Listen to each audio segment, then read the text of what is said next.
Let's go. Let's go. It worked. Let's go. We did the thing.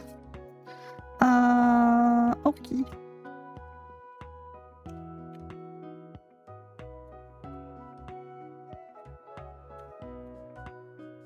Wait, can I open the menu when I'm dead? Oh, I think I fixed this one already a while ago.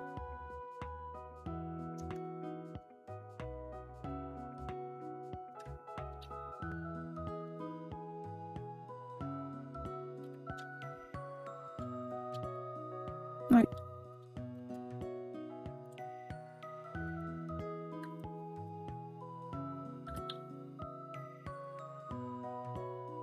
I see. Apparently not. And that's good. That's pretty good. Well, I was frozen, so maybe it's that, but I should test without being frozen.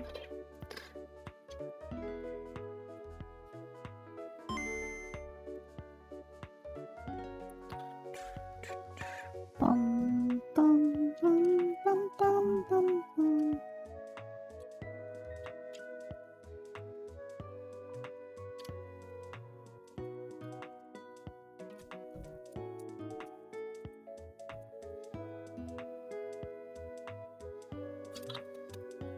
It didn't work. Let's go. Let's go. So I think I fixed a bunch of bugs already, and I should commit. Program counter is lost is fixed. Opening a menu when frozen impossible sometimes is fixed too.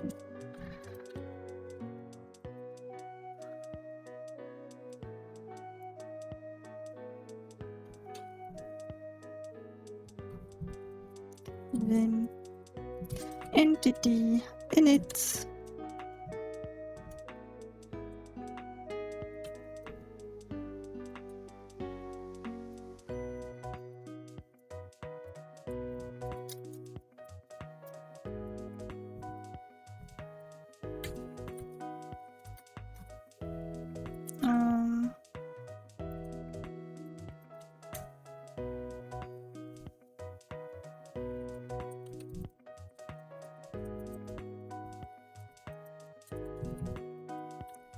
Fix entities and objects spawning on top of each other.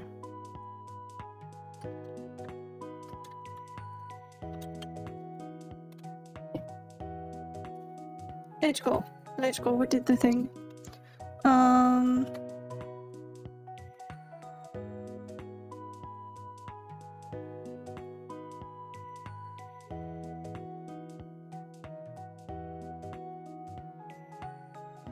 I kind of want to take a pause, make myself a tea.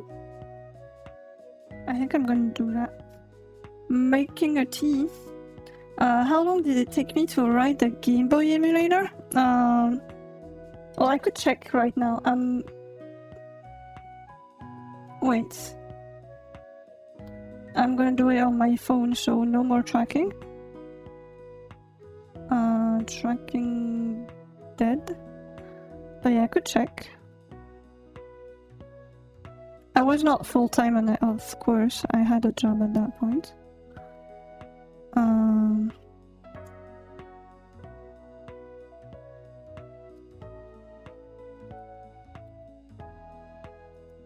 So it was mostly on the weekends, and like sometimes on the evening.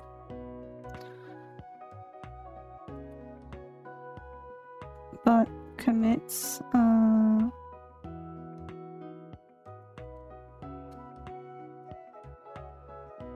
Can I see?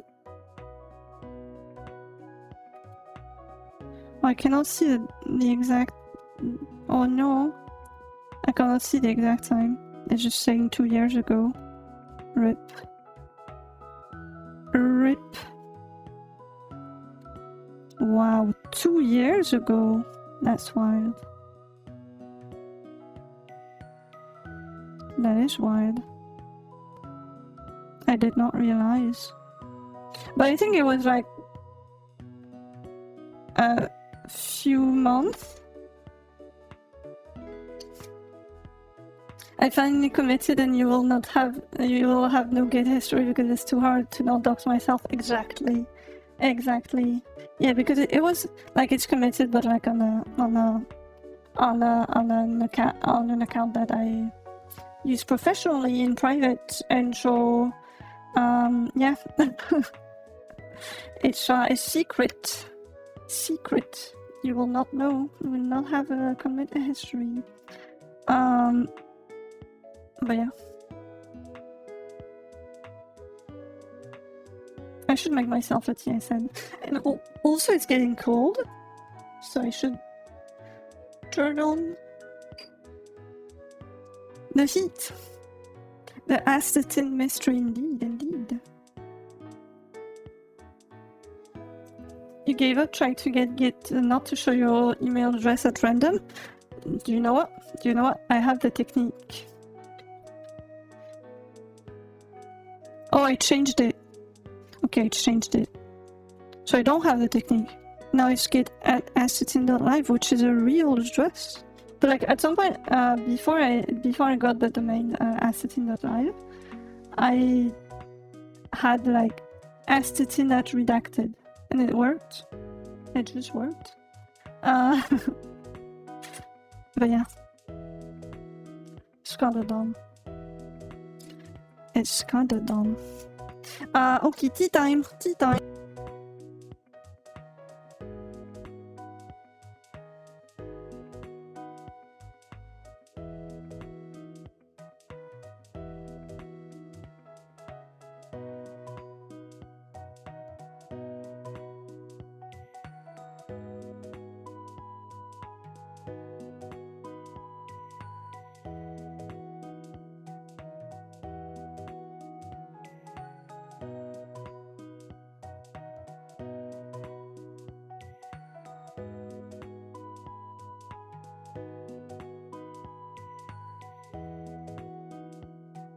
Okay, I started the kettle, and I want to speak to chat. But yeah, tea time. I'm gonna write tea time and be giant. Tea time. Yes. .live is a nice idea for stream. It is. Did you see my website? Look at this website. I have a website. What the? I mean, it's not very interesting. It's like one of these just links to things. But like, I could do I don't know, explanation of assembly things, and I don't know, make things for the website. And also, I could technically, what would be interesting is compiling in WebAssembly the emulator and being able to play the game on my website. It would be fun. I don't know. We'll see. You made a whole new computer with no connection to yourself to solve it? A whole new computer? What? It's not quite as bad as it sounds. For you, mostly the issue is that if you use it professionally, you can't really have 2 Git profiles on one user account, so every time you make a new repo, you probably get the wrong username in it. Yeah. I mean, I have a technique for this. To avoid doxing myself, my way of doing it is having, like, I'm on the same computer, but like I have two user profile, Linux user profiles, and you can just put your /hope in not readable by something else than root, but there's things inside the /home as readable, so like you cannot even see that who are the other users. It does work. I mean, you still have my computer name when I'm doing something with sudo, but I don't think you're gonna have a lot of things with it. It's not very interesting.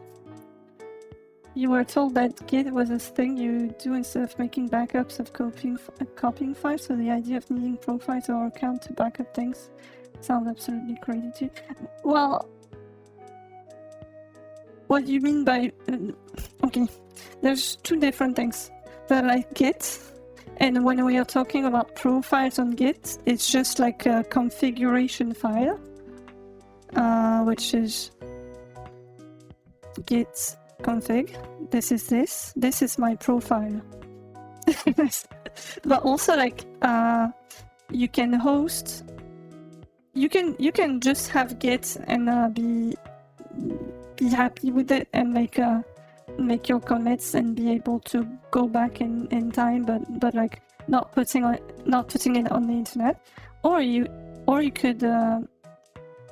could use a remote, and there's a bunch of services that do provide a remote, and there's like GitHub, GitLab, there's Git, there's a bunch of others, and technically you could also self-host it. So like, I don't know, I host my own email. No, it's a redirection. It's a redirection through Cloudflare.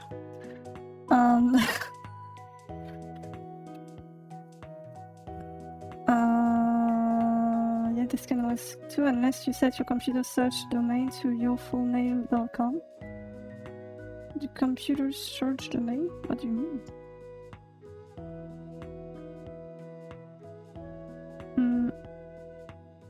You don't need an account for Git. That's why Git commits sign in is a thing. Yeah. It's not an account. It's just like a config file.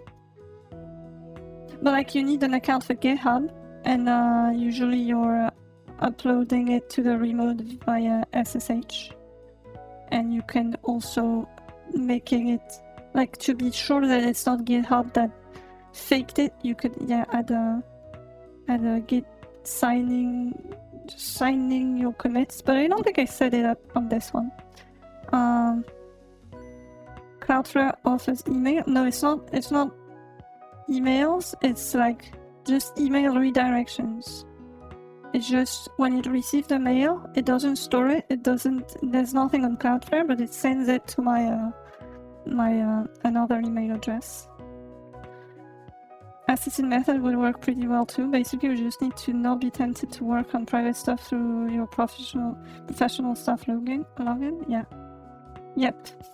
But I'm anxious enough on doxing myself that I don't think the dangerous things is like the Wi-Fi networks.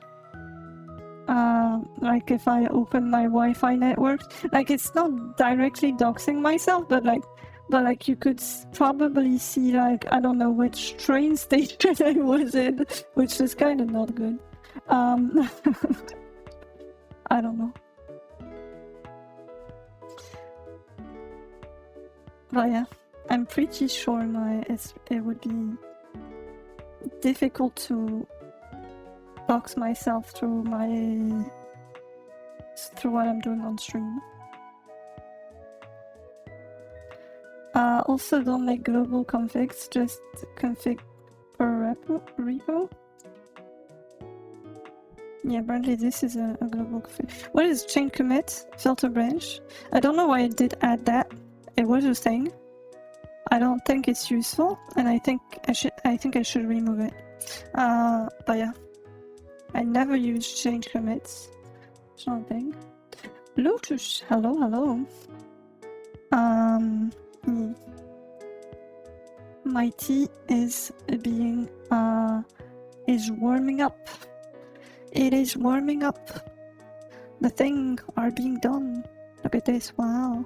Oh wow, there's so many things on Astatin.live. Oh wow.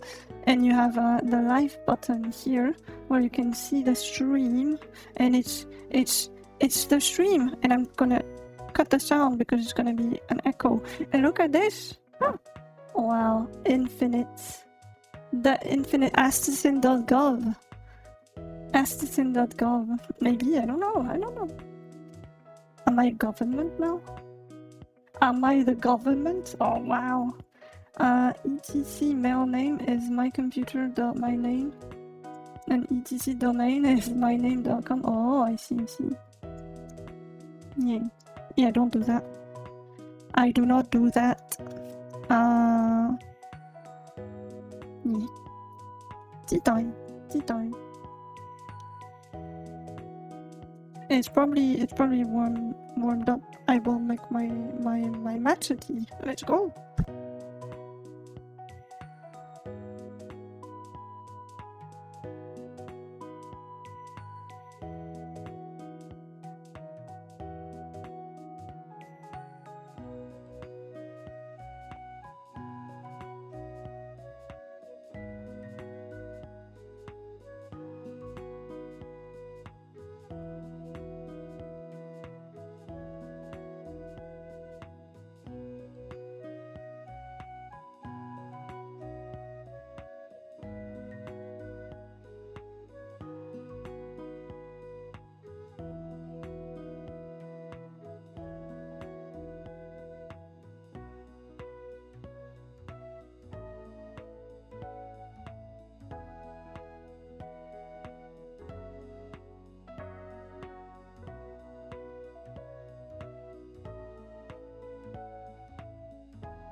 I'm back.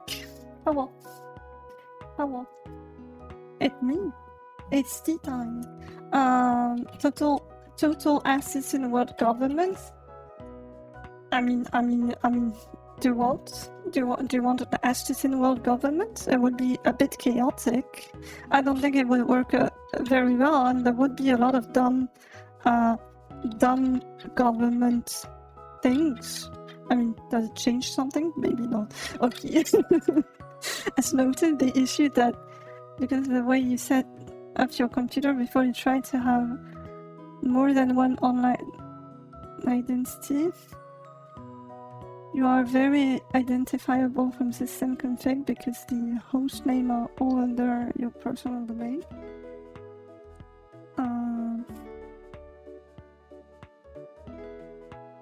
Should probably just change the domain to local net and it takes everything that breaks. Oh, I see.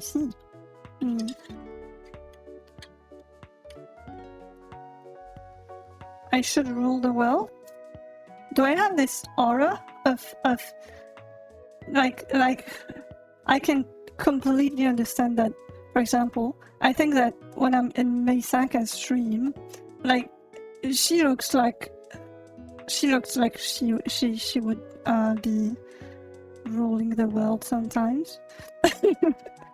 It would be very like world domination is definitely one of her plans. It's obvious.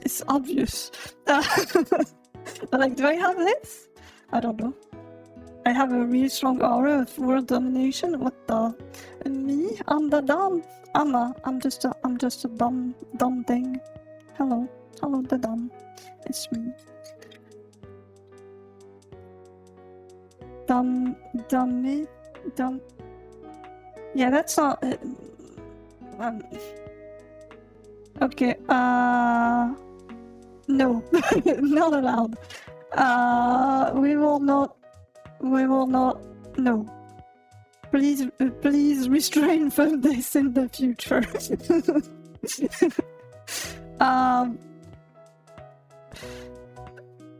The worst thing you did was make a VM for streaming. Then Vince, you love him or you get.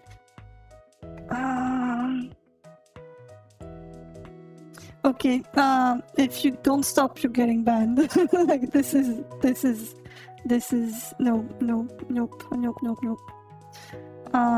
I do not allow this here, and yeah, no more. The worst thing you did was make a VM for streaming, then Vim doxed you on stream.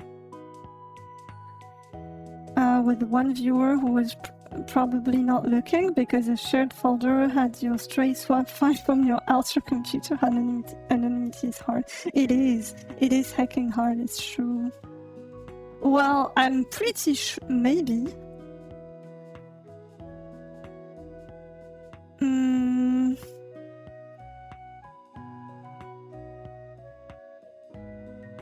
I'm pretty sure I could have some issue with them. With my... Well, it would not leak a lot. It would just... Yeah, but... Why did it go delete your message? Because I said it's not allowed.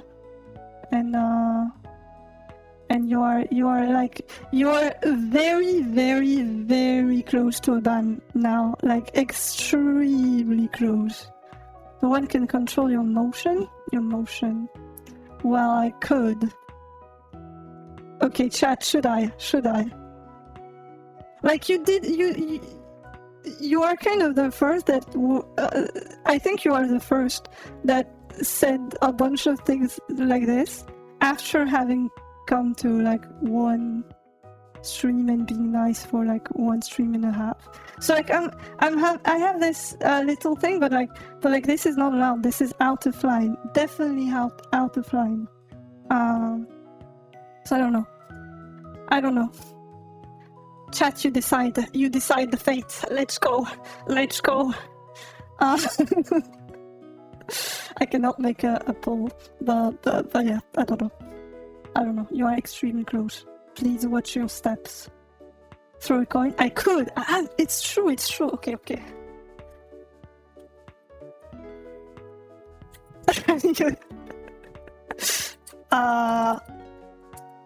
Is it rand? Can I import rand? No. How do I import random? Random?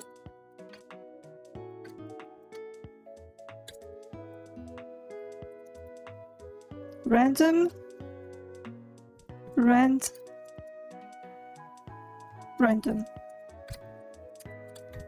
Okay.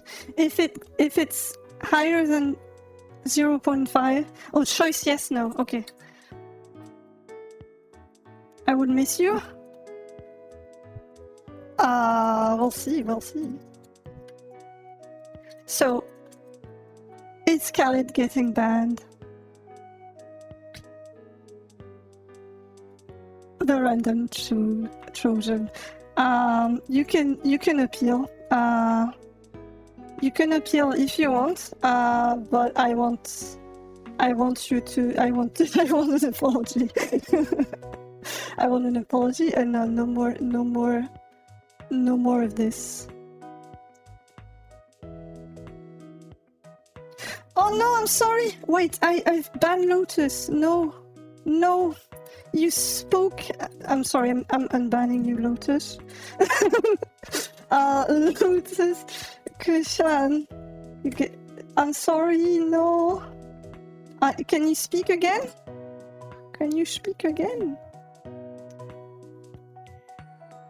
Am I... Oh, I'm sorry. Oh no, you got shot. I clicked on the things. Yeah. That's already abusing banning. Like it was. I'm sorry, Lotus. I'm sorry. You're getting extra pats. Rob, hello. That's why you don't ban through the UI. Yep. That is dangerous. Don't do it. Don't do the thing.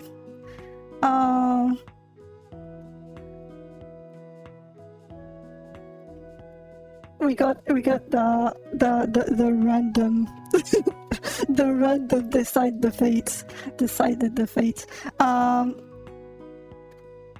Hello Rob, how are you doing? It's been a while. Has it been a while? Maybe you were here last week? Question mark? I don't remember. But you were not here for long. How are you doing? How is the Rob?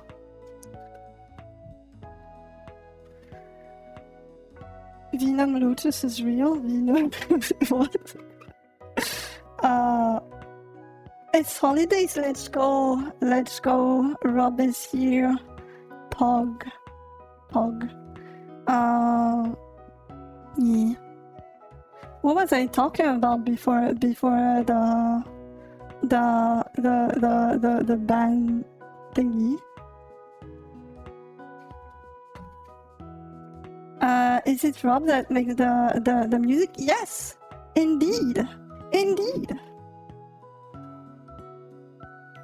It's a Metal Gear Solid 5 Phantom Pain reference. Venom Lotus. A man deprived of the chat. Oh, I see. Yeah, Rob did the music. The heckin' good music. You are listening, like all of my chat has been listening, not all of my chat, but a bunch of my chat has been listening to this music for probably, like, for me, it's definitely the music I listen the most since I'm born. No, like I have how many how many hours of listening to this music in a loop? A lot. It's crazy. Wow. It really means that you are a wonderful artist. Wow. Crazy. Venom Snake, the main character. Oh, yeah. I think I played Metal Gear Solid 5 a while ago, and I don't remember I don't think I finished it, actually. But I don't remember the plot. You're probably your most loyal listener, and a bunch of people in chat too. There's some people who come from ours.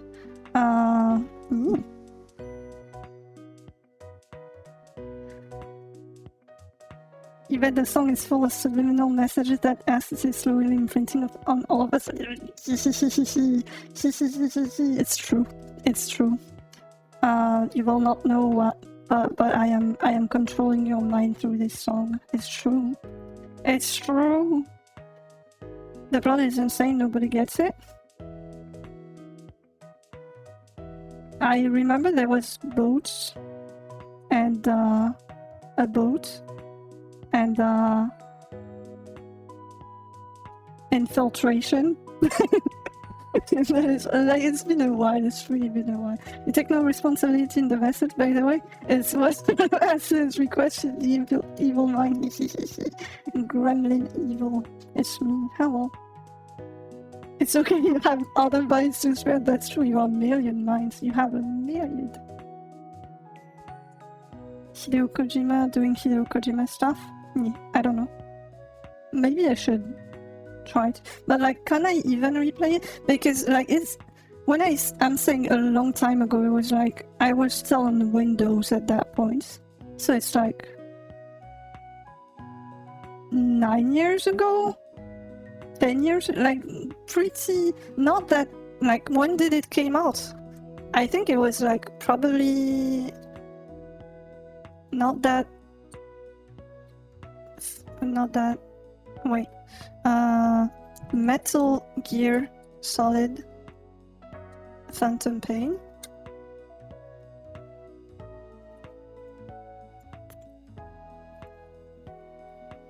Yeah, it must have been 9 years ago then. Like, it's been a while. And yeah. So I played it not long after it came out. And I was still on Windows at that point. That's crazy. Imagine. Astatin Windows. Wow. Time flies indeed.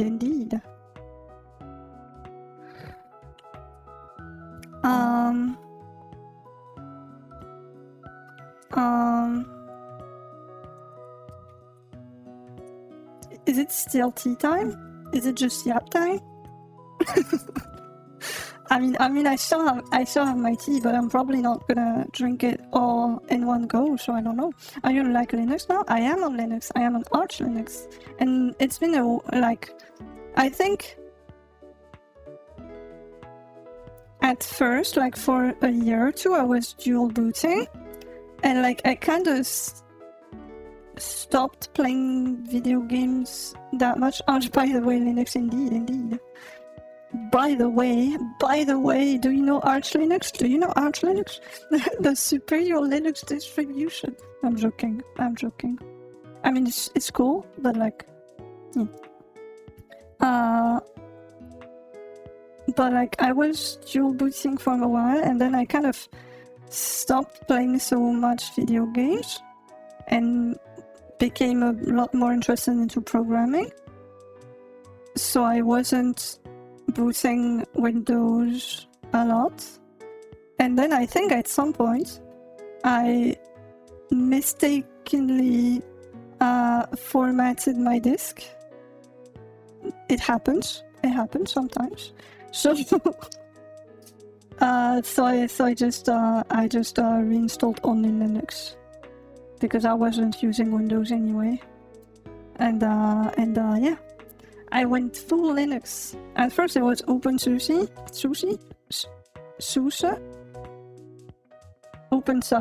OpenSUSE, yes, it's OpenSUSE now. At first it was OpenSUSE, and I had it was a laptop that had integrated graphic card, but also like integrated like a dual thing, and so we had to use something that was called Bumblebee to launch programs and games with the graphic card, and like setting it up. I did not understand Linux very well at that time, so I broke my system like 4 times, like to the point where I just reinstalled it, and then I went to school and I met people who were like, "Yo, you should install Arch Linux," and I installed Arch Linux, and I understand now. I understand the Linux. Yeah.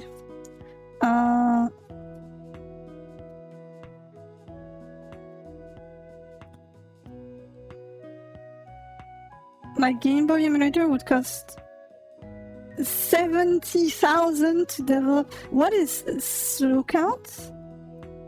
What is this?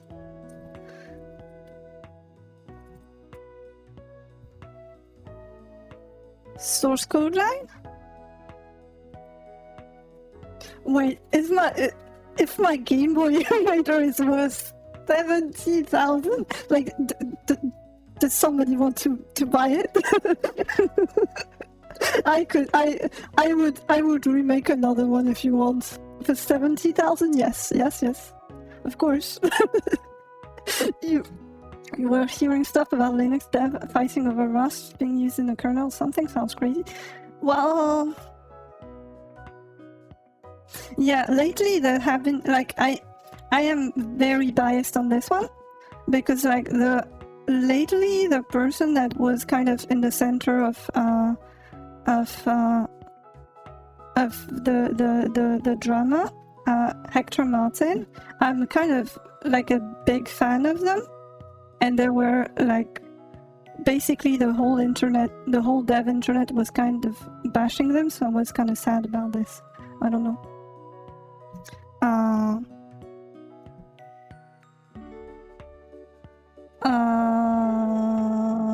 So many things. It was more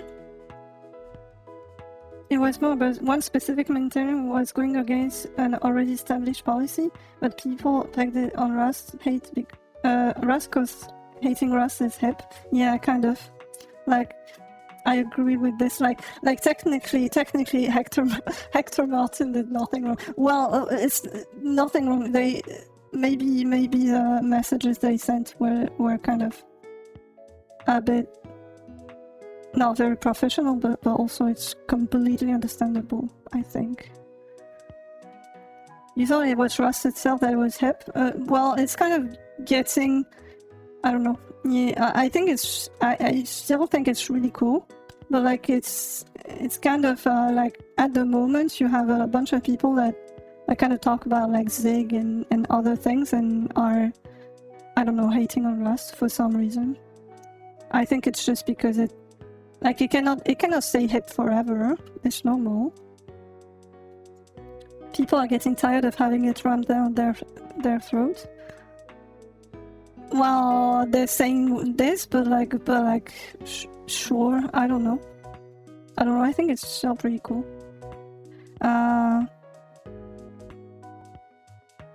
Not super into the story, but it wasn't programming, but it wasn't interesting. That sounds like a funny thing. You should install Linux too, but you couldn't work afterwards, so back to Windows 11. Oh no. Integrate GPT is gonna be worse than next. Oh no. Ow! Hello, ow. Hello. Cute owl. It was more about wanting to change the kernel submission workflow to be a bit more modern, dev-style friendly.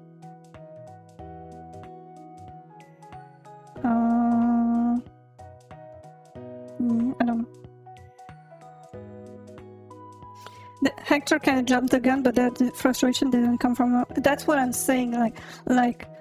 I find it wild that, for example, the Primogen. I respect the Primogen a lot, but also I think I was kind of angry after watching their videos because basically they were just I don't know, dumping on Hector for kind of just them being angry over completely legitimate issues of it's a kernel policy that the kernel also can use Rust, and you have some maintainers that try to block it, so it's kind of I understand that you would be angry for this. I don't know, but yeah, and they're fighting it. They were fighting it basically all the time. Rust is running some pretty critical system. How about Al is cute? Al is cute. That is a fact. Do you know Al is cute? There was no ramming though. The policy was very clear that C maintainers don't need to care about breaking Rust whatsoever. The one maintainer just had complete hate boner for Rust. Well, they did say that they did not have a hate boner for Rust, but for and there's no real reason of doubting it, but for multi-languages code bases. But still, the policy is you don't need to support Rust, but the kernel is also in Rust, and the thing is they basically try to block critical Rusting, and then when people asked them about it, at some point they just said that the people that were doing Rust were doing a cancer to Linux, and it's what Hector Martin kind of it's the start of the drama. You're not talking about Linux in this situation, but just Rust in general, or not even the language, the loudly outspoken fan. It's us. She's talking about us as fans of Rust. How well? Why is Firefox selling out? You open a new tab now, and there's a weather thing that is in Fahrenheit. What? Where do you see weather thing? I don't see weather thing. Fahrenheit? What the? Imagine being an American. Wow. You've only heard people say that, but never witnessed it. It's on the top right? Is it? Do I have... There's recent activities. I don't know. You're going around on every programming video just rewriting in Rust. Lol, can't believe people are still using C in 2025, probably not. No, I'm not doing this, but I'm pretty sure the people that were doing this, most of them are currently doing it with Zig, which is I did some Zig and it's interesting, but it's completely dumb. I'm seeing a bunch of people rewrite it in Zig, Like we should remake the Linux kernel in Zig, and it's so dumb because Zig is like in version 0.13. It's not even 1. It's not even 1.0. And like if I go to the documentation, there's a bunch of places where it's just undocumented, and like I don't know. Yeah, it's whatever the current trending language is. Yes, that is the problem. I think. Like yeah. It turned out basically every homepage button, but off basically every homepage button, but that sits you very often. You have it to be 100% blank. But there's the sponsor. Oh, onion. Rip. We should rewrite the Linux kernel in bfunc and bfunc. What is bfunc? I think it's an esoteric one, but I don't remember which. Bfunc. 2-dimensional stack base. Reflecting esoteric. Oh yes. It's like you go left and then you go down and then you have it's pretty funny. About blank gang. Yeah.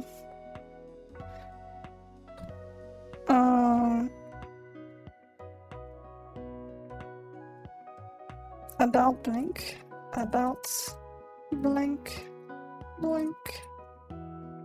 Yes, I should do this. That is true.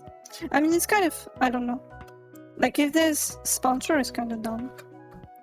But there wasn't any sponsor right now.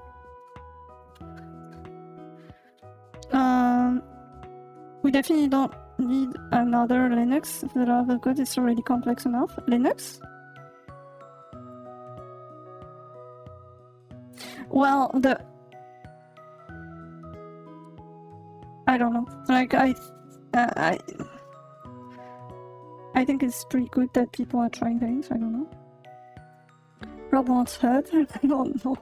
Heard the kernel, the GNU kernel, of course, the real GNU kernel. Because did you know that Linux is actually not Linux? It's a GNU/Linux, or as I recently taken to call it, GNU plus Linux. Yes. Of course, heard. But yeah, I don't know. I'm pretty sure that if FOSS was there, they would talk about Plan 9. It's long cream. It is long cream. It's true. Heard this is the GNU kernel. I think you can still get Debian, which boots on it. I mean, if it's POSIX compliant, probably. I'm pretty sure that. Am I wrong? Like, am I wrong if I say that you could have a BSD Debian?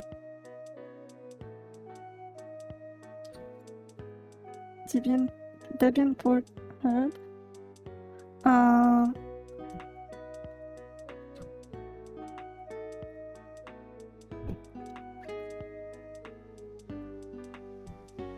Like, what other ports are there?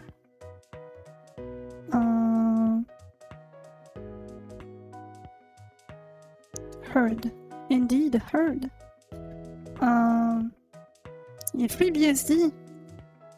Ports to the kernel of FreeBSD using glibc. Yeah. Does make sense. It's possible. Like, you can choose the kernel you want. As long as you recompile everything, because the system calls are different. It's good that people try. It's good that people try and all, of course, but on a practical level, it makes the software support more difficult, expensive. Well, yes, I would agree, but if it's completely compatible with Linux, it has exactly the same system calls. Wouldn't it be okay? If it's just the same things, I don't know. You can use whatever kernel you want as long as the kernel you want is Linux. As long as it's not Windows NT. The development of Debian GNU K FreeBSD has officially terminated as of July 2023 due to the lack of interest and volunteers. Like the development and maintainment, I would imagine so. But like, you can still just, I would imagine you can still just get the FreeBSD kernel and all of the other programs from Debian, and it would just work. No, I don't know. Like you could technically compile apt.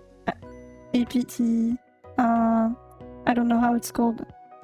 What is apt just called apt Debian? Debian package manager.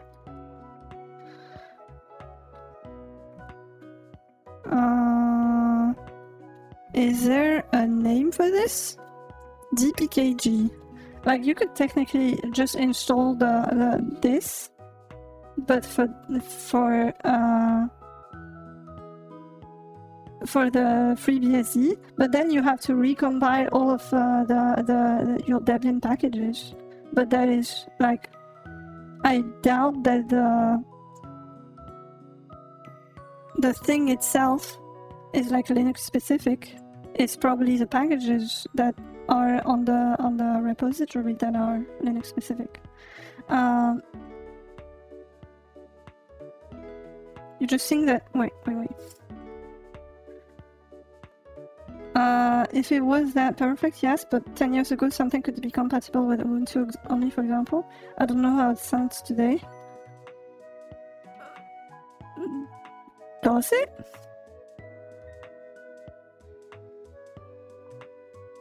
Like, why would it just be compatible with Ubuntu? Isn't it just like they tested it for Ubuntu? Ubuntu? How do I say it? Ubuntu? Is it just like they support it for Ubuntu if there's a bug, but like usually you could just get the Debian package and install it manually and it works? I rarely had a problem where, like, not really, I never had a problem with something I could not install because it was only on Ubuntu.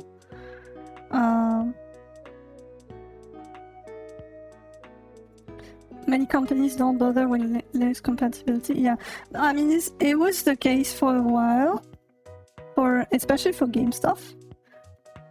I feel like maybe for game stuff there's still a bunch of companies that don't care, but like Wine and Proton and things with Steam, thanks to SteamOS and things, it's like getting extremely good. So like it doesn't really happen anymore. I don't know. I mean, I'm sure it happens sometimes, but like for me it doesn't. I don't have this problem. There's special glibc things, which probably needs kernel features, and there's like GNU search and so on. Oh, I see. It's only for desktop stuff though, because Microsoft does its best to enforce a monopoly. Going to anything into server, and suddenly Linux is the only version that you can get. Yeah, I have a thing where I think for not just server, but like programming stuff, it's way easier to find things that are compatible with Linux than Windows. I'm pretty sure, like, if I look at my tooling, a bunch of them have the installation instruction for Linux and Mac, but not for Windows. I don't know.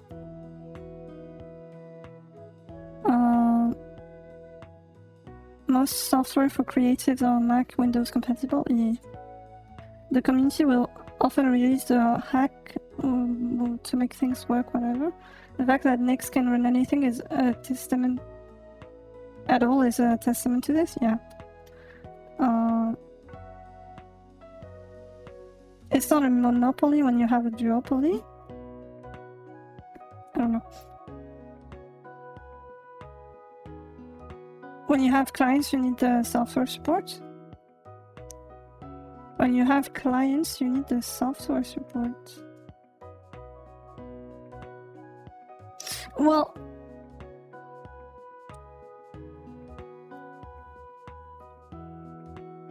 I don't know. Like, I never had the problem of wanting to run something other than a game. Like, it happened for games, but like, I never had the problem of wanting to run something other than a game, and me not being able to run it because it was not compatible with Linux. I don't know. For open source stuff, it's easier on Linux, but I think this is a self-selection bias because people who use an open source OS are likely to make open source software. It makes sense. It does make sense, yes. Yes, I would agree with this. But like, I don't know. I'm completely unfamiliar with the world of non-open source development software, so I have no idea. I don't know. Probably. You're probably right, Yuki. It's like I kind of learned programming after being fully on Linux. And like when I did not use Linux, like at some point I did not use Linux and I used Macs, like Mac OS, and it's the same thing because it's POSIX. It's not the same thing. It's not like you cannot install binaries the same, but like most of the utilities are compatible, and like you don't have like, I don't know, PowerShell and with file system differences. It's a Unix too, so I don't know. You work on closed software for Linux, but the workflow is basically exactly the same, except that the repository are private. Yeah. Yeah, same for my previous companies. Well, I did work in open source at some point, but like for most of my previous work, it was on Linux, deployed on Linux, but like not actually open source. It was just that we used all of the open source things. Open source almost feels like an ecosystem. You're fully in it or not. Maybe. Ron, what kind of development are you doing? Are you doing C#? Question mark?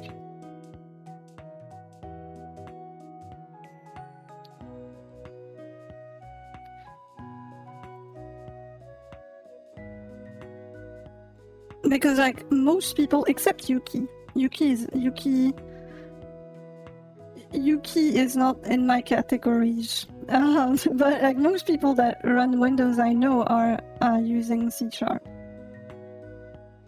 and like .NET thingies. Yuki's special, exactly.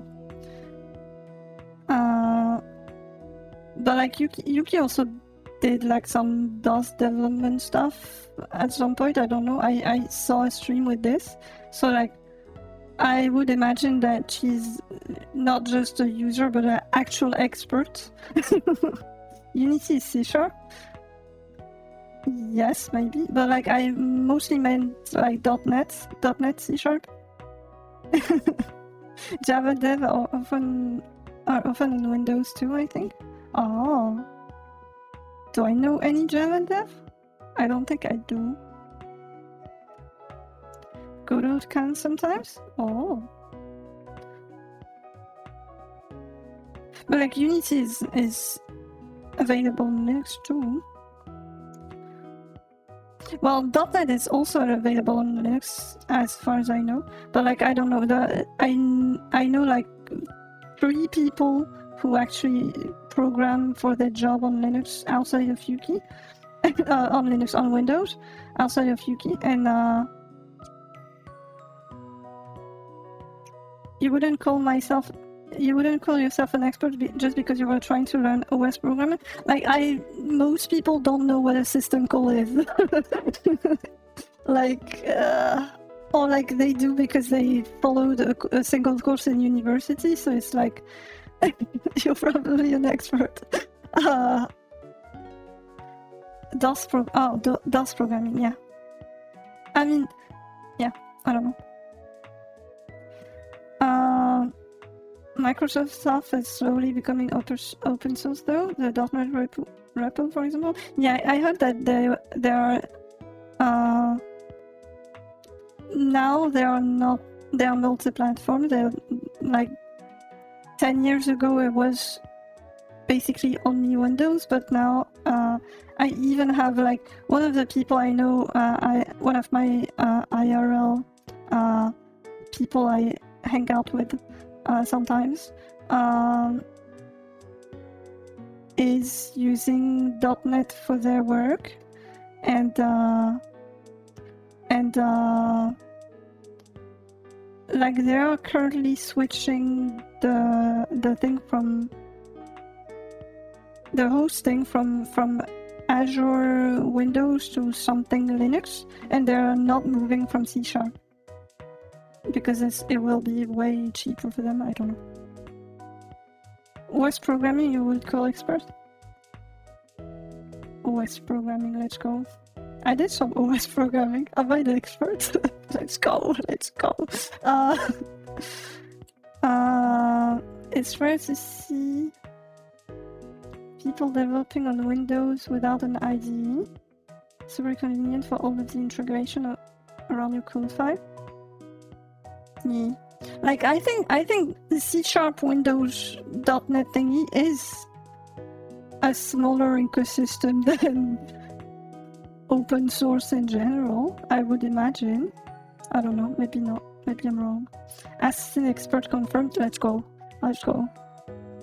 Is it?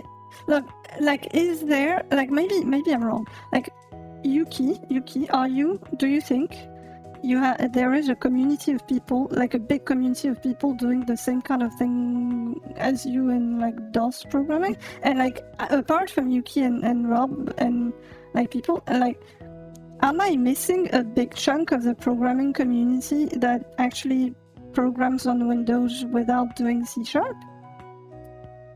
C#.NET? It's very niche. It's kind of what I had in mind. Yes, it makes sense. It's still just .NET that Microsoft is willing to support in this scenario. Try using any other C# runtime with the dev.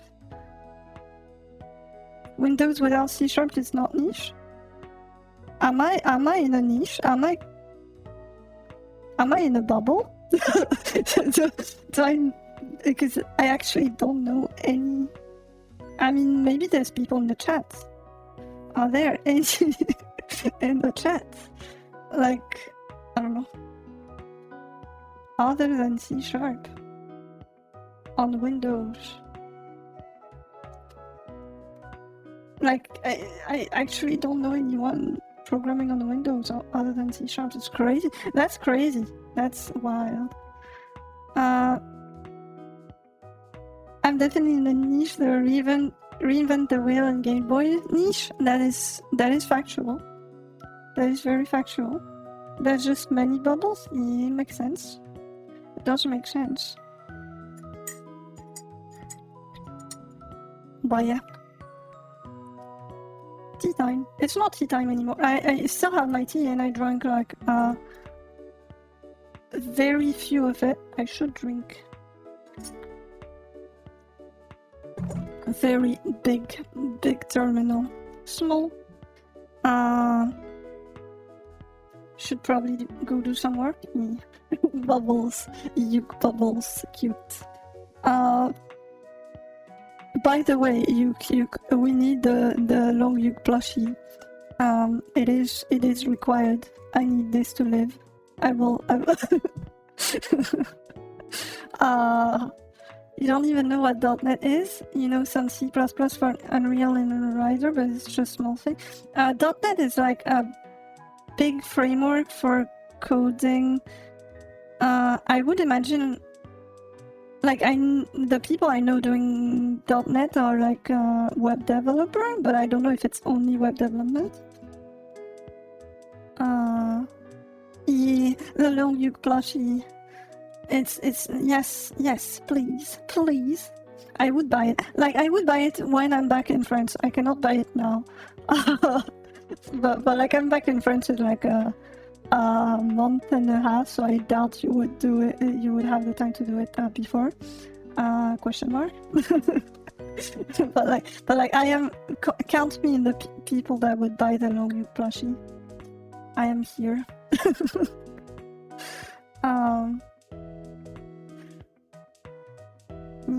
Wait. .NET is .NET just this? .NET C#. .NET Core is the thing for Linux, I think. .NET Framework is a proprietary software. Wow, that's rare.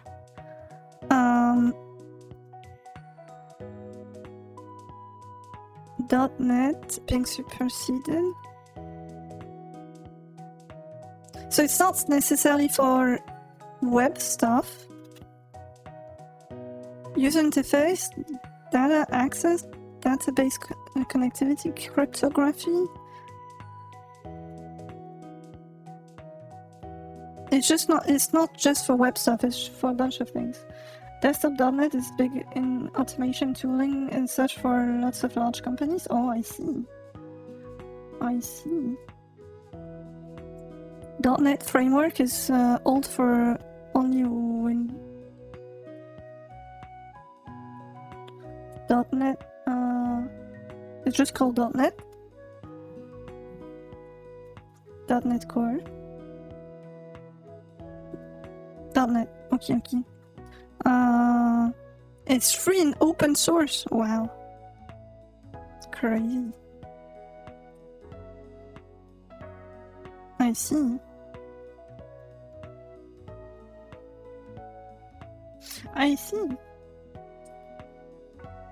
Many desktop apps use .NET. Excel macros were done with VBNet. I knew of a company, like I worked with a company that was doing like crazy things with Excel macros. It does exist. There's a bunch of people who just do everything in Excel, and they just send themselves the data, like their database is just an Excel spreadsheet, and they just decided that like this person was responsible for sending it to this other person every morning, and it works. Apparently it works. You had to install that when you updated your VS Code. You didn't know what it was? Oh. Many desktop app use .NET. Macros done with Visual Basic .NET. What the? Imagine that rather than running code natively, you compile to bytecode for a bloated 90 megabyte virtual machine of sort that must be loaded and then run your code. Yep. That is factual, and like the thing is it's not just .NET. Like there's not most of the thing in the world are sadly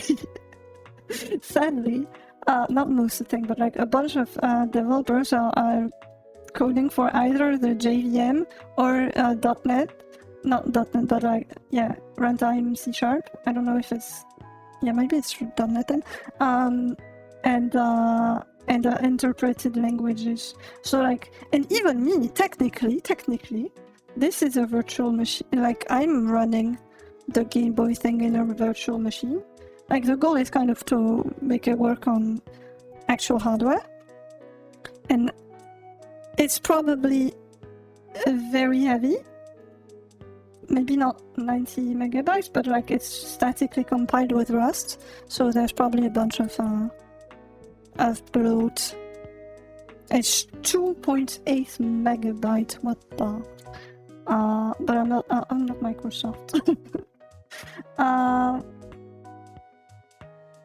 Nymphius. Hello, Nymphius. Hello. Was .NET Core? What was .NET Core? What was rolled into the main .NET, and now it's one. It's all one thing. Apparently, I see. You have a script at work to import Excel spreadsheets that are emails to us every week. Yeah, it was this kind of workflow, and like, I cannot imagine.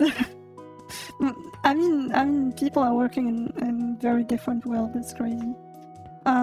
Excel macros are VBA, similar to VB6, not .NET. Oh, I don't know. If only they could decide on a UI framework with .NET, WinUI, UWP, WM for what is this? So many things. I don't know what this is. I wish JVM was comparable to .NET just-in-time compiler, just-in-time magic. It would mean Minecraft would actually be less awful. Oh. Yeah. Makes sense. I mean,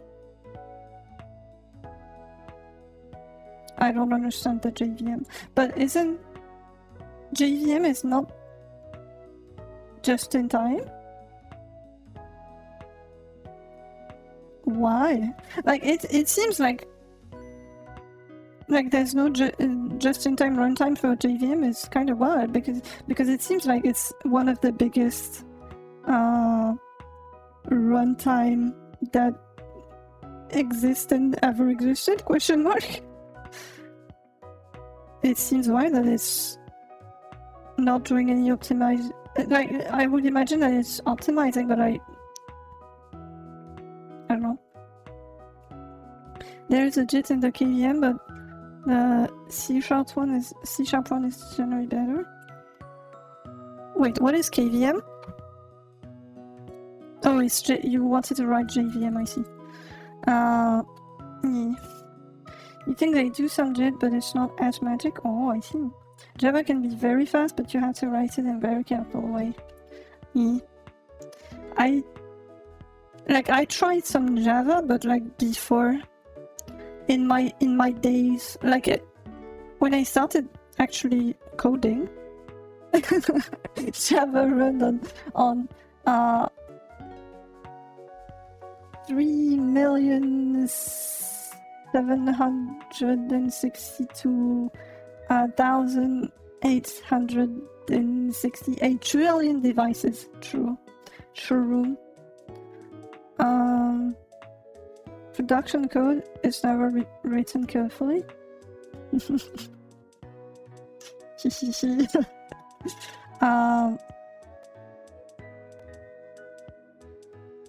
Run? Java runs? I don't understand Myriad's joke. Wipe it off? I see. But yeah. I had something in mind, and it went away. They show it on their installer as if it's something to be proud of, rather than sad about. Oh, Java is technically a type. Oh, I see. Makes sense. It makes sense for why their logo is a coffee thing.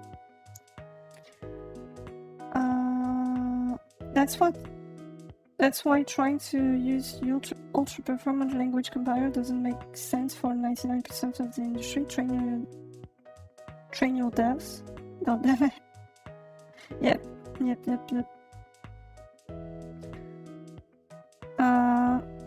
Why do programmers typically dislike Java, JavaScript, I would imagine? JavaScript? It's... you don't know if those are different. It's like completely different. It's not the same language at all. JavaScript is just named JavaScript because at the time where they made the language, Java was hip. So they just use the name, but it's like it doesn't have anything to do with it. But why do programmers typically dislike Java and JavaScript? For Java, I started programming at a time where Java was already kind of not liked. Well, I did some Java, but like for trying to make Minecraft mods. and I did not understand programming at that time. I was just copy pasting from the web, and trying to change things until it compiled. But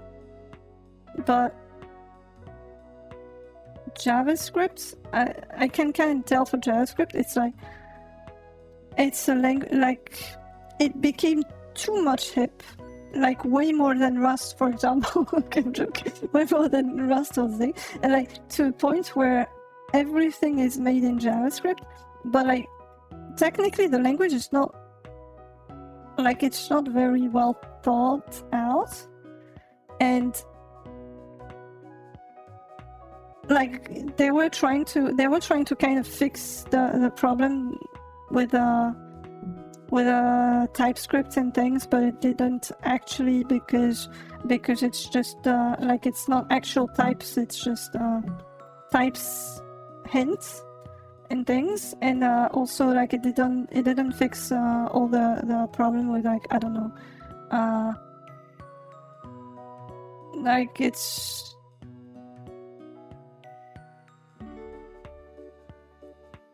well, I don't know, it's just dumb. I'm sure I did say in previous stream I had like better arguments. Like I can't think about any like right. I just remember that like all of the thing I made in JavaScript were just like a mess super quickly, and it just becomes dumb. I don't know. Plus, you never have the time to code properly anyway. I think this is a company culture problem. Well, I kind of understand why sometimes companies do this because they don't actually care about the quality of the code, and they just like want something that works fast and don't care if it breaks and you have to relaunch it 50 times. But it's like I think on the moral level we should not do that. But yeah, it's a company culture thing. Company culture problem, I think. That's a big one. Java got a lot of hate for being a huge security hole in the web. JavaScript name is the only similarity to Java. Yeah. Java also gets a lot of hate for its terrible performance, which is not really the language fault because it's a hammer and people hallucinate nails everywhere. Like it's a problem with. I think it's the problem for every single language. Like, why do we have these kind of hype cycles? Why do we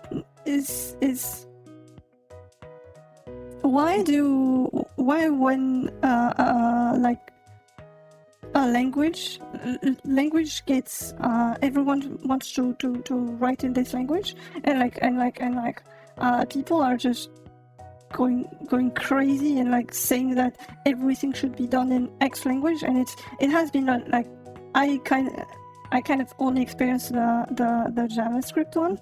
I guess the Rust one, but I was more on the like professionally. I was more on the like JavaScript one was longer, and professionally I was more in a place where like I met more people that were on the JavaScript one. But like I don't know, people just want to rewrite the Linux kernel in JavaScript. It's kind of this kind of dumb thing. I don't know. Java is horribly verbose in comparison to most things. Oh, yeah. Combination of reasons. The idea of Java on its own is not bad, but the implementation is very slow. The tools are often annoying to use, and the main reason why most programmers had to use it is because some upper management forced it on them at work. I know JavaScript is for web scripting with HTML and CSS, but you have no idea it's not related to Java. Yeah, it's kind of dumb. Java is kind of the lowest common denominator programming language that many people learn first. The result is that there are many My First Java projects which have quite poor code policy, and a lot of projects cater to programmers who aren't very skilled, which means their code base are often quite laborious to work with, and they make you explain very carefully what you're doing to do anything. Oh. It's just hints. It's just hints. TypeScript is dumb. Like it's just hints, and it's often very wrong because you're importing libraries where like people did write their code in JavaScript and then added type hints on the side, and the type hints are wrong, and it's just like it's awful when it's wrong because you cannot use it. You cannot use properly the like the type checking is just not allowing you to use properly the thingy. It's dumb. I don't know. And so people are adding as any everywhere, and since it's as any, it's like it spreads, and like it's just not useful anymore. You think most people hate the corporate pattern way of programming that seems to come with Java rather than the language itself? Oh, well, it kind of makes sense. Yeah. Never knew that, now you know. It's a lot more than that, it's very configurable. I don't know what you're answering to. A lot of people just use tsconfig as a linter, which is hilarious and wrong. Well, no, it is type hints. It's not actual types in the sense that like your variables with some type hints, with a type hint can, like it is possible, and it does happen quite often that it contains the wrong thing.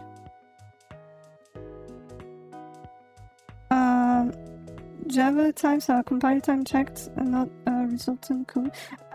Oh my god, I'm so far away.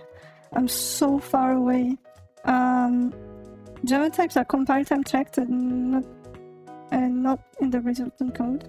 JVM will generate type specific code, but it doesn't need a type hints to do it. I don't know. For Java, I don't know. They actually originally called it JavaScript because they want to fake that association, yeah. It's a company cultural thing, but at the same time it's more profitable to have 80% working software in 3 months than optimize 100% in 2 years. Of course you're exaggerating, but the point stands. Well, yes, but also it could, like, it's enshittification because it makes it so that at the end the final client-facing software is not 80% of a working software, but like more like 2%, because it's built on something which is built on something which is built on something which is built on something which is built on something, and every time it's 80%. So like it's just dumb. Like web pages are kind of like web pages are extremely simple when you look at them, and still there's like a bunch of web pages where there's just text, nothing else than text, and you're loading them and it's taking 20 seconds. Like it happens quite a lot. Like if you go on, I don't know, if you go on Google Cloud, for example, it's the worst.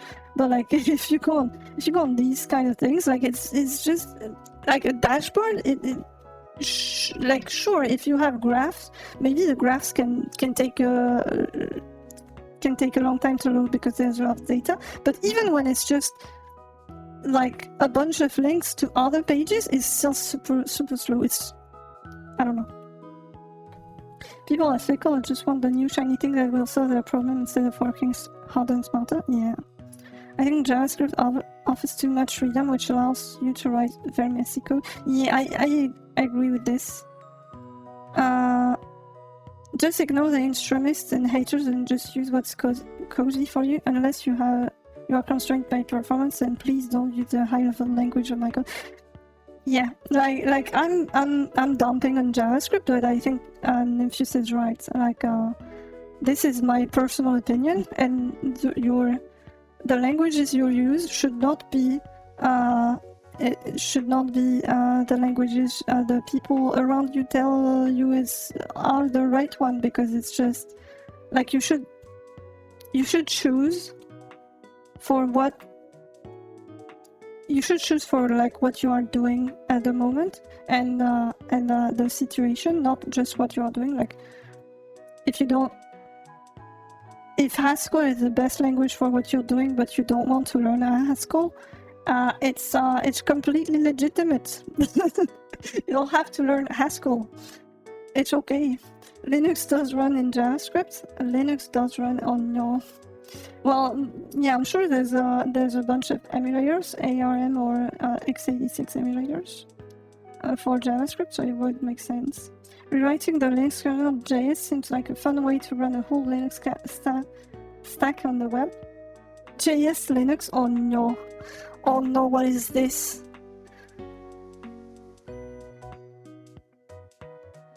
Run Linux? Oh, but it's just a VM, right? Technical note. Yeah, it's tiny. It's a VM. Yeah, it's cheating. It's not actually Linux and JavaScript. Linux is still in C and Rust. It's just hints, and has the most commonly used hint is ignore the type, treat this as whatever.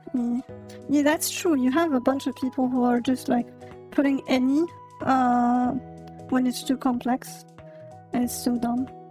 They have graphical environment support now. Incredible.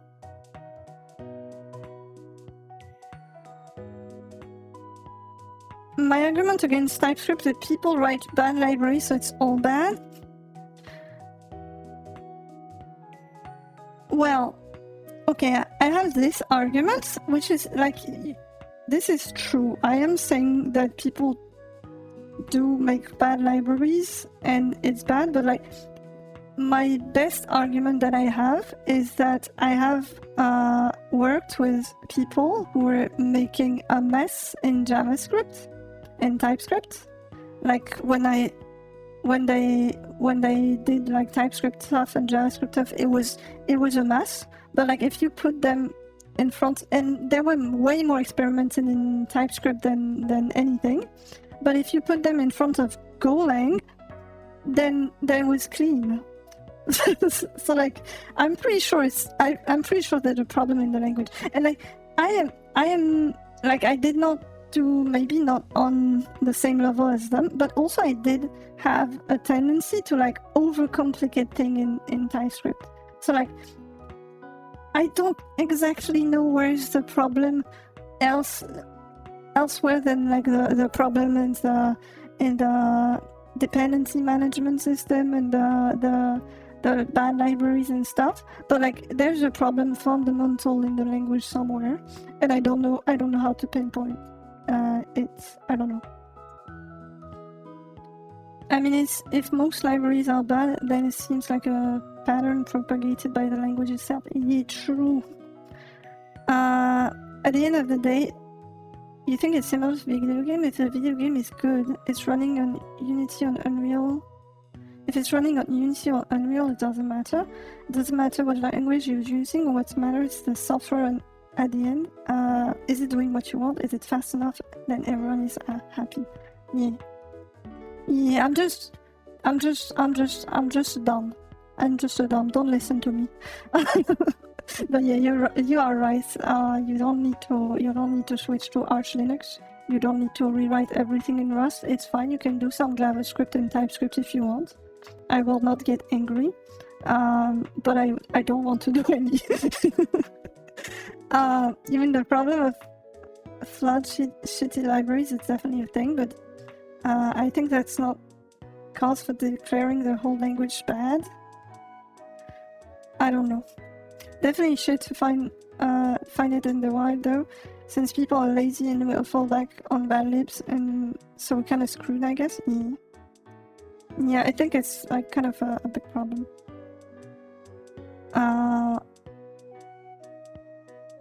You can do it, Astatin. I can do it. I will catch up at some point. You are writing more messages than I can read. But I think I'm catching up a little bit, maybe.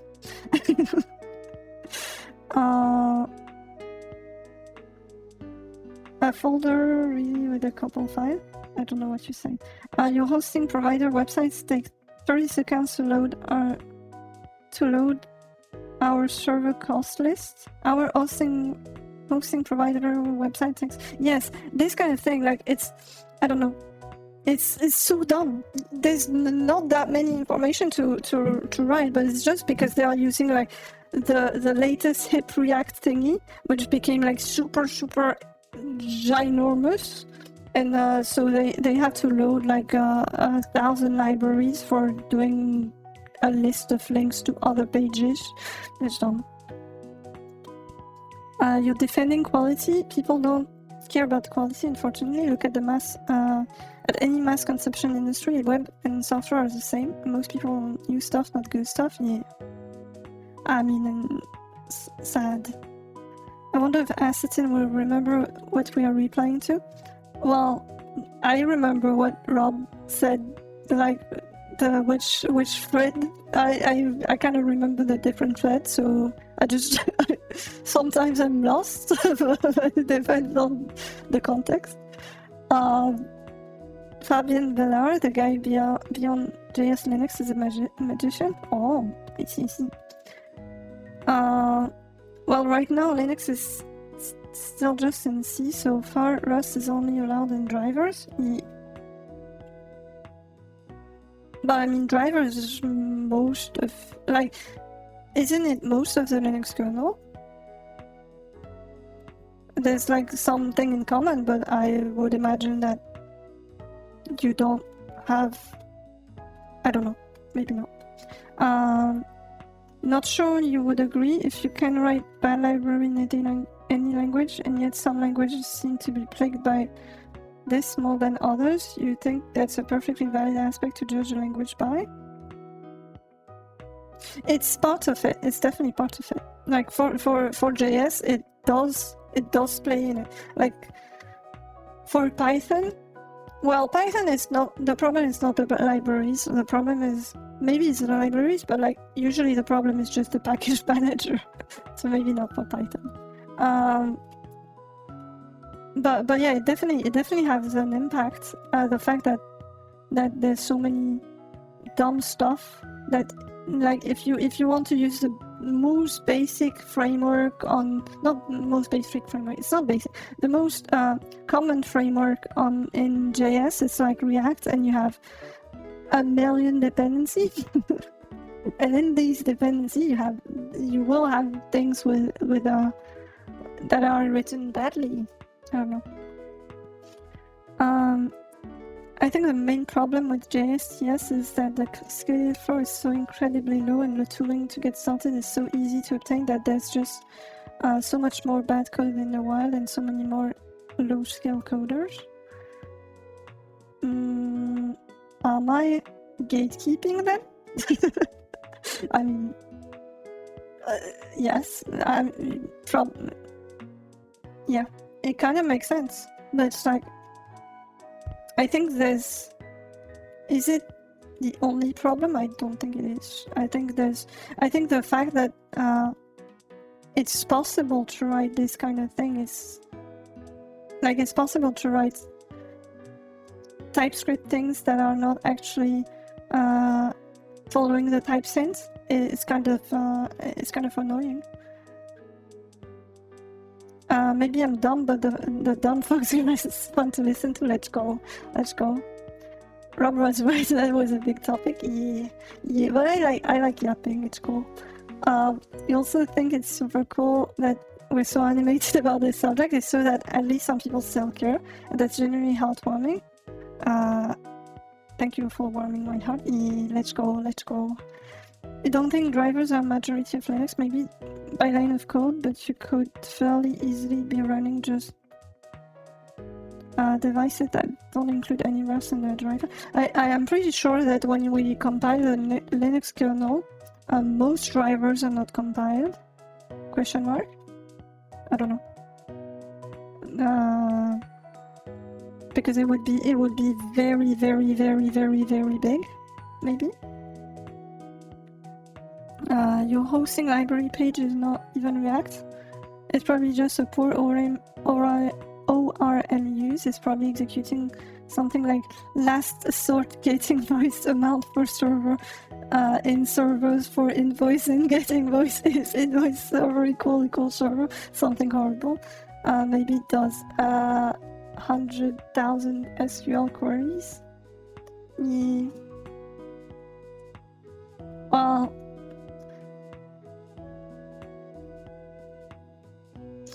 I had a problem at some point because I was using GraphQL for work stuff, and because I was in my TypeScript phase. I had a TypeScript phase. It's why I am dumping on TypeScript now.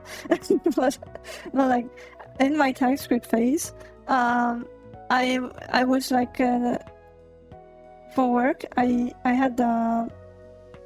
was like doing backend in GraphQL, and like the front end was in React. And the problem is, do you know about the N+1 problem? It's extremely dumb, but it means that like it's super hard for like GraphQL is. You still have yet to understand what the hell is GraphQL. GraphQL is like a kind of a language where you write your backend so that like you have a language that kind of resembles SQL queries, but like not really. Like it's more simple than SQL, but it kind of looks like. Visually it's not like SQL, but like it looks like you're querying a database. So like the front end is way more free on what it can call. But the problem is that you have the thing that is called N+1, which is pretty easy to fix if it's just database call. But if it's just database call, then you have no reason to use GraphQL and not directly like I don't know like an SQL front end wrapper like Firebase and stuff. I don't know. So like you have this, and you have the problem also to like you need to limit the complexity of your queries. So like basically it's like people were like, yeah, GraphQL is so cool because it makes it possible to make changes only in the front end without having to do anything in the back end. But it's pretty dumb because also it allows, like, it's super hard to not have queries that would that would just denial service your entire website, because it translates to a SQL queries that is infinitely complex. It's like we had this problem. The N+1 problem, that's how many bisexual you need. N+1 problem is like, so basically GraphQL is something where, imagine I have users, and each user have friends. Okay, imagine we are doing a social media thing. So we have users and friends, and like friends have name, and user have name. And like this is kind of the format that GraphQL is this is the kind of format that GraphQL is doing. Of course you have like limit, offset and thing, but like this is the idea. And so it gives you something that is of this format.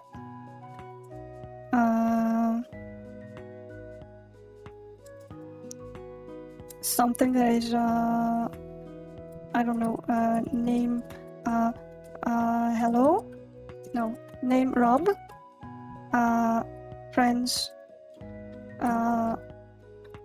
friend's name Myriad or Nymphius. I could make. I will make both.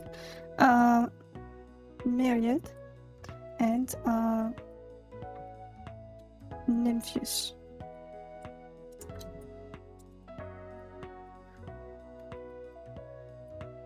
So like you have this, and so this is the way that you write it in the backend is you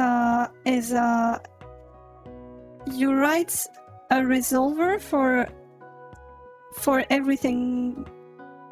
Like for example, you write a resolver for user and you write a resolver for friends, but like you're not creating an SQL query that like joins the user with their friends. You are creating a function that will execute after the user function has executed, that will get the friends for each user. So you have like this function, the function in friends, in which you will probably put some kind of SQL query,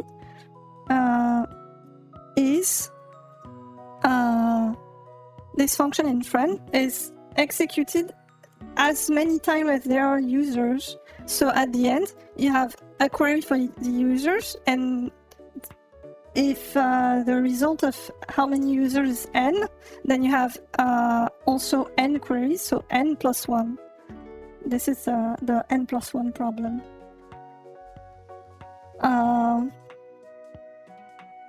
So GraphQL is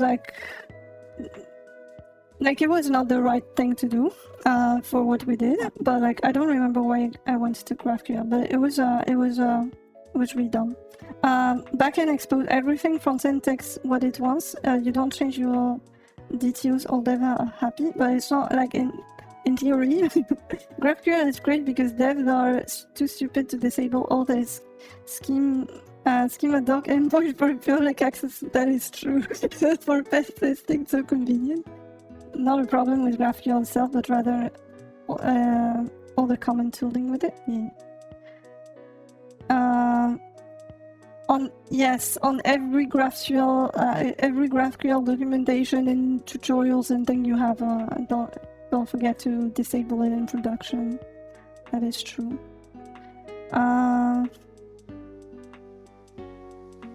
You have friends now. Let's go. You all have friends.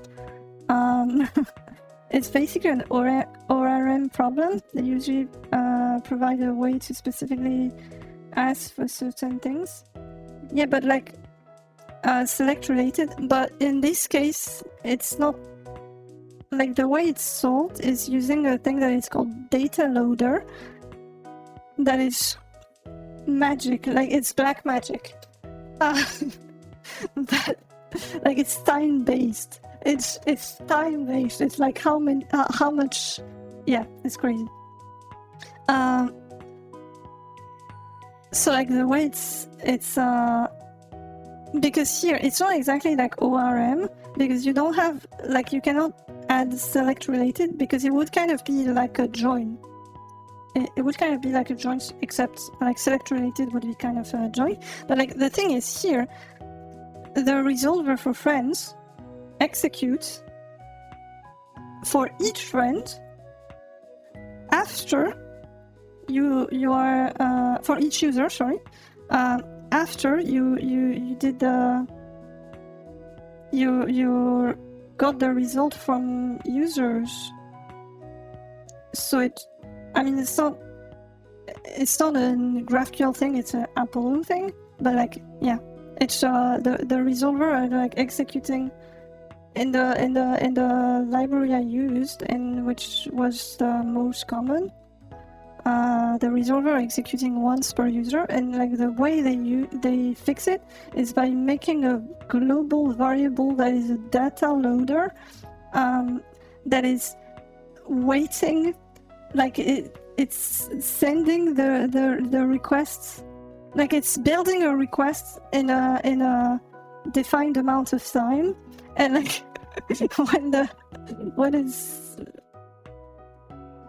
it's building a request in a defined amount of time, and like at the end of like I don't know, 1 second, not 1 second, it's more like 1 millisecond of things, then it's building the entire request for all the users, so you just have 2 requests here.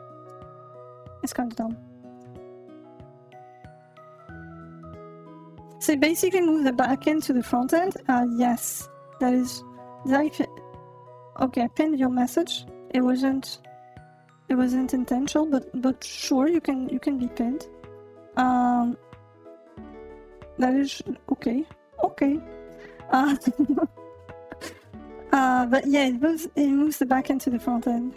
At least you didn't ban them. I should actually remove them. Well, it's kind of useful when I want to delete the messages. I don't know. I'm not gonna remove the mod icons.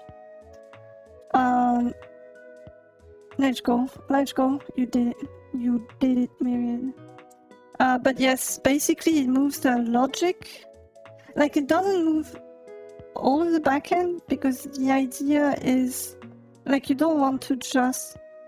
It's kind of useless if you just are forwarding the database. Usually you have computed fields.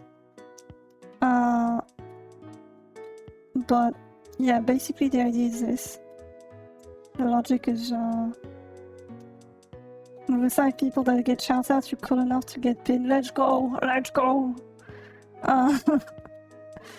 The select related, you imagine will pre-resolve this, so the resolver just return what it knows already. Yeah, but what if you have a filter here? In the argument you have a friend, filter, I don't know, scale, or cute, true. If I have this, then how does users know which to select? It doesn't work. Let's go.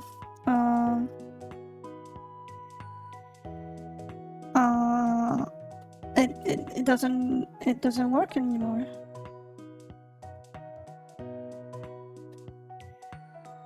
Like, I know that some people are just getting parsing the whole query and making a big SQL thing from this, but like, I don't know. It was very dumb.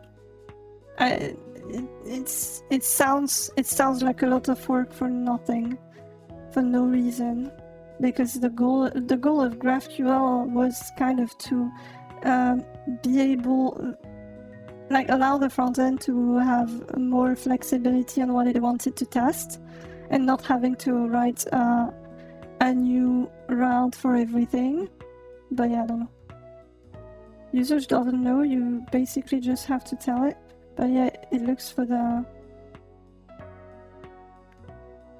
like if the usage is like this, maybe there just isn't a good way to do it, and it's a GraphQL issue. Yeah, I mean, maybe there are good ways. Maybe that data loader is probably the like, it's black magic and it's extremely complicated for nothing. But like, it kind of works. It just makes 2 queries instead of n+1, but it's still not good. I don't know, because also the queries are sequential, so it's also not very good for this.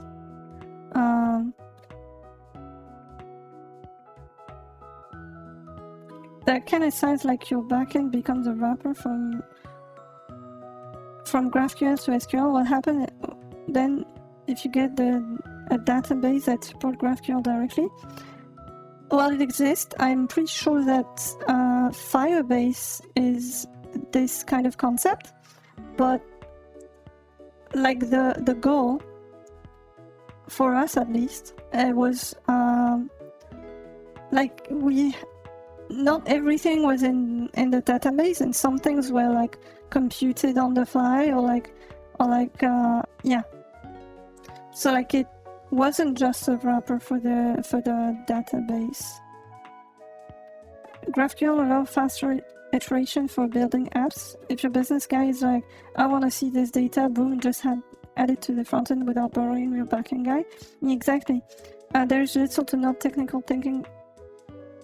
There's little to no technical thinking in the usage of GraphQL. Exactly. But it's dumb. It's dumb, and usually it's extremely insecure. Because yeah, you can just DDoS. Like if you do this, I mean, there is like a complexity. There is way to like kind of avoid this, but like if I have the friends of friends of friends of friends, at some point it makes a lot of SQL queries.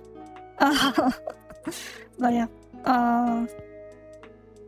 but there's some ways to avoid doing it, but also at some point you have the front end guy that comes with a ginormous query, and it's like, why does it tell me that I'm over the complexity? And you're like, well, your query is actually way too big. What are you doing with this? And they're like, yeah, can you make the complexity limit a bit higher? And so like kind of the complexity limit doesn't really have any meaning at this point. And yeah, who cares about security? Come on, there's no bad guy in the world. Who would want to steal our data? Exactly. The scary thing is this kind of thinking is also made in things related to money. So it's kind of yeah, I don't know. You've watched this hackers movie too much. Yeah. Like usually the front end person is like nice, but it's just like their manager is like, I need this feature now, and yeah, I don't know. It's kind of dumb. It's very dumb. There's a bunch of dumb things in the world of programming. Crazy.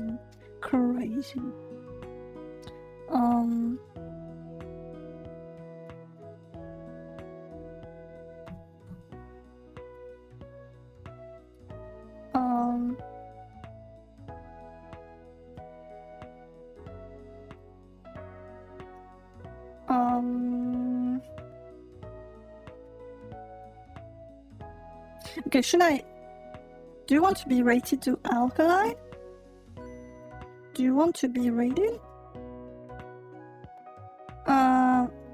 Weren't I developing again? Oh yeah, did you see how far we are? But yeah, the goal is to make a game. That is true. I just yapped for 2 hours, but it's fine. It was fun. Look at this. Look at how far we came. Wow. All the friends we made along the way. And then I hopped away and it tried to attack me, but it couldn't. And if I don't hop, then I get destroyed. Mahaha. Yeah, we have a game now. Friendly penguins. It has come a long way since the last time you were here. Indeed. Oh no. It's actually kind of hard, but why did I switch to French? It's actually kind of hard now. I nearly said not now. Brain is like, what the code switching? It does happen. So many cats. Cute cats. Sorry for Frenching. What the? Don't French me. No. Alkaline is raiding? What? I was planning to raid you, Al. What is happening? Is hello? I was kind of planning to raid you.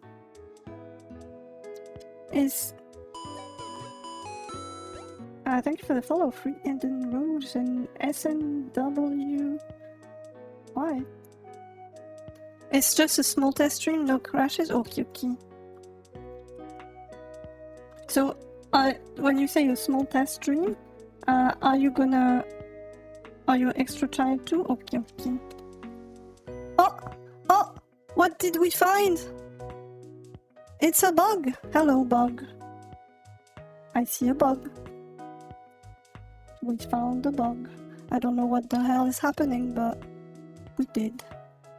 That's like old bugs. That's a kind of very, very old bug. Wow. Wow. I am a bit confused. How do we go into this? What the? It means more content. I mean, I need to add more things anyway, but like, did I do something specific to have it go double like this? I wrote x86 assembly for like Windows exploits. It's kind of mind-breaking that you make the whole game in an assembly language. I mean, it's probably not as hard as x86 assembly. It's like, yeah. It's Z80. It's an older one and with less features and so easier.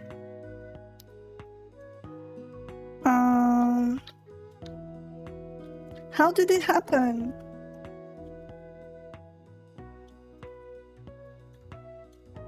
I don't know. Dang it. We're gonna test something. You were gonna test something on your stream after Astatin, right? Okay. What did you do? What did you test, Al? What did you do? The doing of the doings.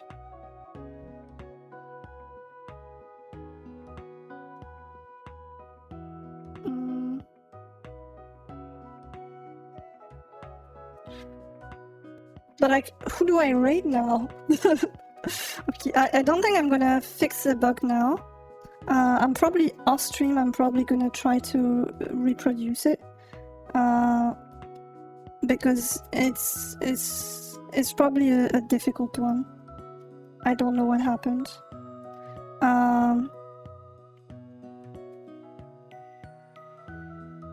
There's no one to raid. Is there someone in the indie team?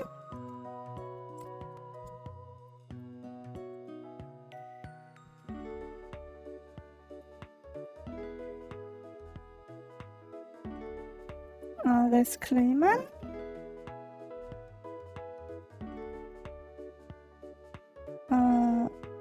And two people I do not know.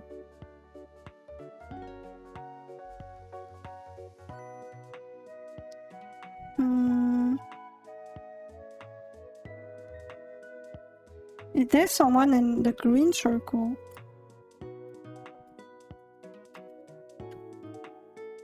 I'm not in the green circle, but like a bunch of people are interesting there.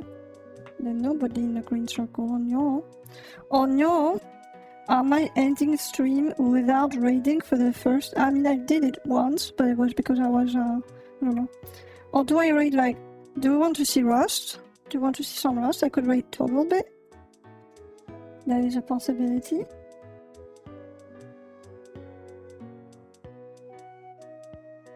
Had a bigger streamer. Oh, there's Mercenary Mage. I did raid them a while ago and they have a very interesting game. End stream no raid. Rust? Do you want to see Rust? Rust or a game? Very, very difficult game. Not difficult, complex game.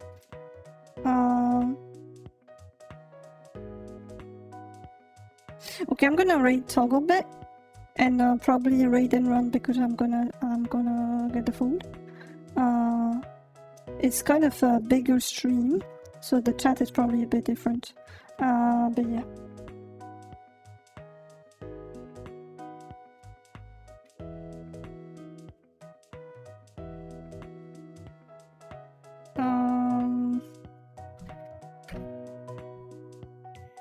Let's go. Let's go. Thank you everyone for coming to the stream. It was very nice. I had a very fun time yapping for 2 hours. I like yapping. It is very cool, and I'm rating you. Bye bye, bye bye, bye bye, bye bye, bye bye, bye bye, bye bye, bye bye, bye bye, bye bye, bye bye, bye bye. Raid toggle bit. I'm in ads. I'm in ads. Oh. Let's go. So many viewers, what? Do I have 40 viewers? 37? Crazy. Bye-bye, everyone. Bye-bye. You're cool. You're cool, by the way. And cute. Cool and cute. Bye. Bye-bye.